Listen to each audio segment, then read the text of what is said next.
Vamos a recordar lo que era un arco y un ángulo. Un arco es un trozo de circunferencia, es decir, una curva, una línea curva. Así, si os fijáis en esa circunferencia, si yo cojo ese trocito, eso es un arco.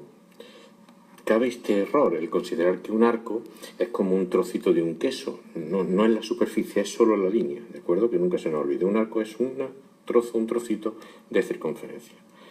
¿Y un ángulo entonces qué es? Pues el ángulo sería como la abertura que está formada por dos rectas que no son paralelas. Es decir, tengo una recta, tengo otra, veis que se juntan en el punto rojo, pues esa abertura se le llama ángulo alfa. Una vez que tenemos esto claro, lo que es un arco y lo que es un ángulo, vamos a ver qué relación existen entre ellas, si hay una relación entre lo que es un arco y un ángulo. Pues mirad, si nosotros tenemos una circunferencia y veis que abrimos un ángulo alfa, esa circunferencia tiene un radio r, pues en esa circunferencia nos aparece esa curva roja, eso es el arco, ¿de acuerdo? ¿Qué ocurre ahora si trazo otra circunferencia concéntrica más pequeña, de radio r, pero ese radio color naranja? Pues que me aparece otro arco más chiquito. Veis que el ángulo es el mismo, pero según sea la circunferencia de grande, el arco se va agrandando, ¿no? Pues bien, pues la relación que existe entre arco y ángulo es que el arco será siempre el ángulo por el radio. Si aumenta el radio, aumenta el arco, ¿de acuerdo? Bueno, vamos a ver ahora cuáles serían las características de los arcos, o bueno, su equivalente, características de los ángulos. Y son 4. Primera, todo arco o todo ángulo tiene que tener un origen. Segunda, tienen que tener también un extremo. En tercer lugar, un sentido. Y por último, una unidad de medida. Luego esas 4 características son las que vamos a estudiar: origen, extremo, sentido y unidad de medida. ¿Qué es el origen? Pues por acuerdo mundial, el origen de todos los ángulos es el punto de corte de la circunferencia con la parte positiva del eje X. ¿A qué me refiero? Pues fijaros en esa circunferencia, veis que están los dos ejes, el X y el Y, pues veis que la X positiva es hacia la derecha y la X negativa hacia la izquierda, pues en la parte positiva del eje X hacia la derecha, donde corte el eje X con la circunferencia, ese puntito rojo, eso es el punto O, el origen de todos los ángulos. Ahí ya veréis que todos los ángulos vamos a poner el 0, ¿de acuerdo? El extremo, ¿qué sería el extremo del arco? Pues precisamente donde acaba, donde termina. Es decir, empieza en el punto O, voy a pintar un ángulo, por ejemplo el ángulo alfa, ¿veis? Pues el puntito E sería el extremo del arco. O es el origen y E el extremo, acaba ahí. Así, si yo dibujo el arco OE, pues va a ver desde O hasta E. Eso sería el arco OE. Sentido, que es una característica también de los arcos y de los ángulos. Mirad, imaginaos esta circunferencia que tiene dos puntos, el A y el B. Bueno, pues voy a dibujar el arco AB, desde A hasta B. ¿Lo veis? He dibujado el arco AB. Pero si os fijáis también puedo dibujar el siguiente arco AB. ¿Lo veis? Desde A hasta B. ¿Qué es lo que he hecho? Pintarlo uno en un sentido y otro en otro. Por lo tanto, el sentido es una característica muy importante de los arcos. Así, diremos que un arco es positivo cuando al recorrerlo desde el origen hasta el extremo lo hacemos en sentido contrario al movimiento de las agujas de un reloj. ¿De acuerdo? Y un arco será negativo en el caso contrario. Pues ya sabemos cuándo un arco va a ser positivo o negativo. Mirad arriba a la derecha en el dibujo. Si desde el origen O recorro en sentido contrario al movimiento de las agujas del reloj, ¿lo veis? Ese arco será positivo. Pero si lo hago en el mismo sentido de las agujas del reloj, desde el origen O hacia abajo, ese arco será negativo. Es muy importante que tengamos claro el sentido de los ángulos y de los arcos. Pues bien, vamos a poner un ejemplo. Si yo dibujo este ángulo, veis, desde 0 he subido aproximadamente 30 grados, pues ese sería el ángulo de 30 grados. En este otro ejemplo, veis que desde el 0 he bajado 45, pues ese ángulo es el de menos 45 grados.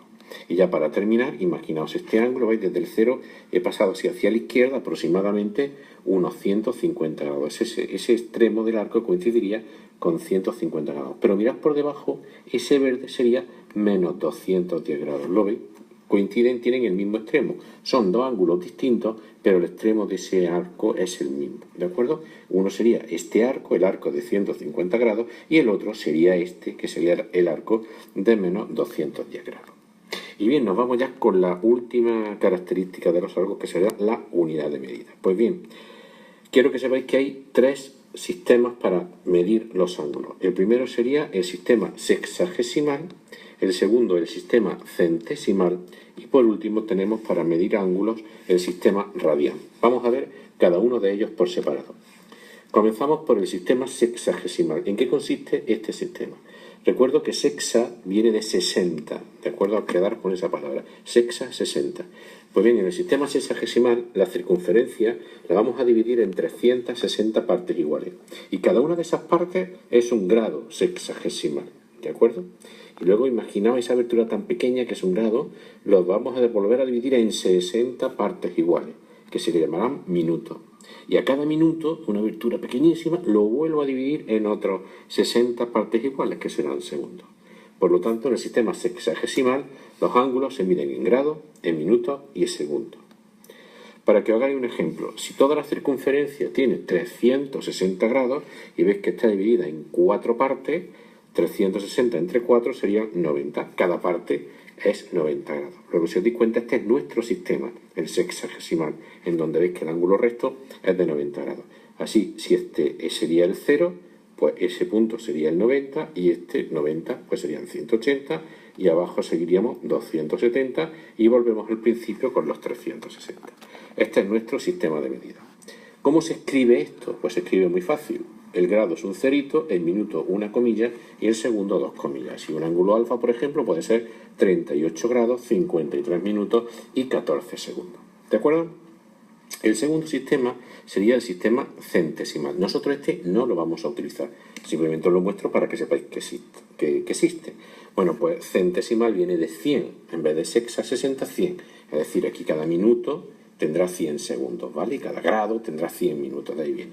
Pues bien, en este sistema la circunferencia se divide en 400 partes iguales, ¿de acuerdo? No en 360, sino en 400, que se llaman grados centesimales. Cada grado se divide en 100 minutos y cada minuto en 100 segundos. Si miramos la circunferencia anterior, ahora eso no van a ser 90, ¿veis? Sino 100 grados. Por lo tanto, si este es 0, ese será 100, este no es 180, sino 200, este serán 300 y el último 400. Sistema centesimal, que no lo utilizamos. Y el último sistema, es el más chulo, es el sistema radian. Primero voy a definir lo que es un radian. Un radian es un ángulo, como si yo te dijera 30 grados, todo el mundo sabe que son 30 grados. Bueno, pues un radian es un ángulo exactamente igual, un poco más raro, y se le llama raro, pero es un ángulo, ¿vale? Un radian. Pues bien, ¿qué es un radian? Pues mirad, un radian es un ángulo cuyo arco coincide exactamente con el radio de la circunferencia en que ha sido dibujado. ¿De acuerdo? Te lo repito, un radian es un ángulo cuyo arco es igual al radio de la circunferencia en que ha sido dibujado. Mirad, voy a pintar una circunferencia con radio R. ¿Veis el radio? Imagínate lo que lo cortas con una cuerda y ahora lo vas a poner despacito, despacito, ¿veis? Por la circunferencia. Ese sería el radio. Pues bien, ese ángulo, eso es un radian. El radian es constante, da igual cómo sea la circunferencia de grande o de chica. Por ejemplo, mira, en esta circunferencia más chiquitita, el radio, ¿veis? Más chiquitito, lo voy a llevar despacito, lo veis ahí, y ese ángulo es un radian. ¿Veis que la abertura es la misma? ¿De acuerdo? Por lo tanto, nos cabe ahora preguntarnos, si sabemos que la circunferencia tiene 360 grados, ¿cuántos radianes tiene la circunferencia completa? ¿De acuerdo? Vamos a responder a esa pregunta. Imagínate una circunferencia de radio R, ¿de acuerdo? Todo el mundo sabe que la longitud de la circunferencia es 2πr. ¿Y qué es la longitud? El perímetro, es decir, desde aquí hasta aquí. Todo eso vale 2 por pi y por r, ¿de acuerdo? Bueno, ¿y qué pasa? Pues voy a ver en ese perímetro un radio, otro radio, otro radio, otro radio, otro radio, otro radio. ¿Ves lo que estoy haciendo? Quiero ver en cuántas veces está contenido el radio en ese perímetro, porque esa es la definición de radian, ¿de acuerdo? Que si contáis ahí a pelo son 1, 2, 3, 4, 5, 6 y pico. Luego aproximadamente la circunferencia tendrá 6 y pico radianes. Pues vamos a hacerlo. Así el número de radianes va a ser la longitud entre el radio, ¿vale? Divido toda la longitud entre el radio, a ver cuánto aparece. La longitud es 2πr entre el radio. Veis que r y r se va y me quedan 2pi radianes. Por lo tanto, una circunferencia completa tiene 2pi radianes. Es decir, que 360 grados, que es la circunferencia completa, va a ser lo mismo que 2pi radianes, que es también la circunferencia completa. Y media, pues 180 grados serán la mitad, es decir, pi radianes. Y el medio del medio, pues 90 grados serán pi medio radianes. Para que no os liéis, por favor, ver que eso es la unidad, ¿vale? 360 grados son 2 pi radianes. Es como si tú me dices que 1 kilómetro son 1000 metros, ¿vale? Me cambian los números, pero me estás cambiando la unidad. Por lo tanto, 360 grados es lo mismo que 2 pi radianes. 180 grados es lo mismo que pi radianes. Y por último, 90 grados es igual a pi medio radianes.